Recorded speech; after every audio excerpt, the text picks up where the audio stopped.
Hey guys, welcome back. Okay, as you can see, James Eagle Fitness has been taken to a new level. We have a whiteboard. Okay, and today we're going to go through muscle contraction types. So I take you through the 3 muscle contraction types, kind of what they are and how you can utilize them in your program. Okay, so depicted here is clearly a perfect anatomical picture of the arm. This is the bicep, obviously. Okay, so let's get it. So what an eccentric contraction is basically the lengthening of a muscle. So we use a bicep curl, for example, it's nice and easy. So in a bicep curl, it'd be the lengthening of the bicep or the lowering phase where you're taking the kind of weight towards the floor. Okay, an isometric contraction is a static contraction. So imagine just the muscle, it's not moving. Okay, so this would be holding the bicep at 90 degrees, holding the dumbbell.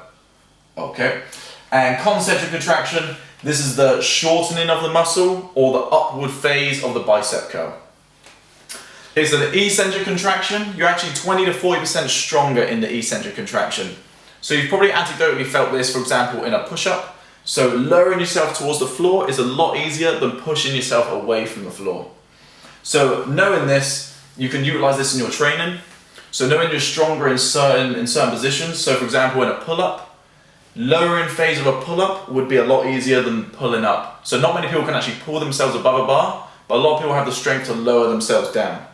Okay, so you can set yourself up, just train the eccentric phase. So you're just training all the pull-up muscles. So you're gonna get stronger in that phase, which will then carry over into you eventually being able to do a pull-up. Okay, the only thing with the eccentric phase, it does come with increased soreness, and not many people like that kind of sore feeling. So after a big workout, you get that really sore feeling. So to try and mitigate that, if you don't like that feeling or you have some sort of activity you've got to do that you don't want to be too sore for, then just try and shorten the eccentric phase of your reps. Okay? Moving on. Okay, so the isometric contraction, this again is the static contraction.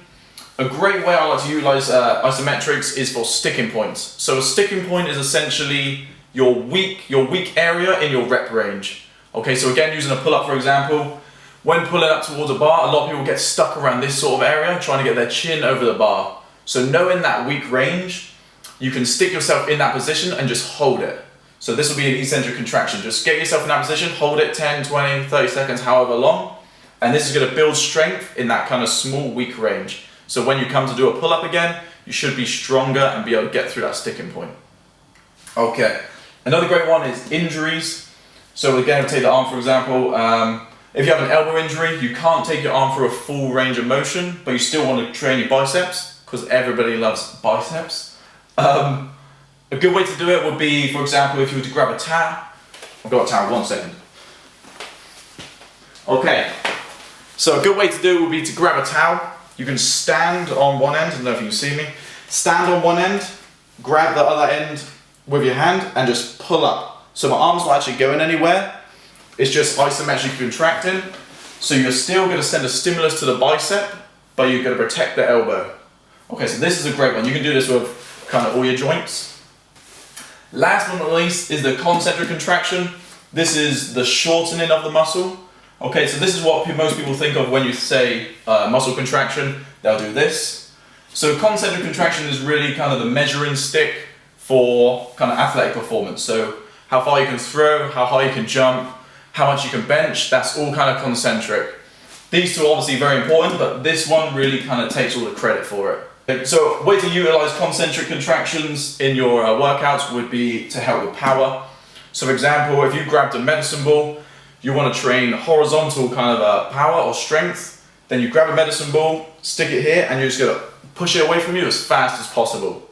Okay, so you're just utilizing that concentric contraction to try and gain speed and power.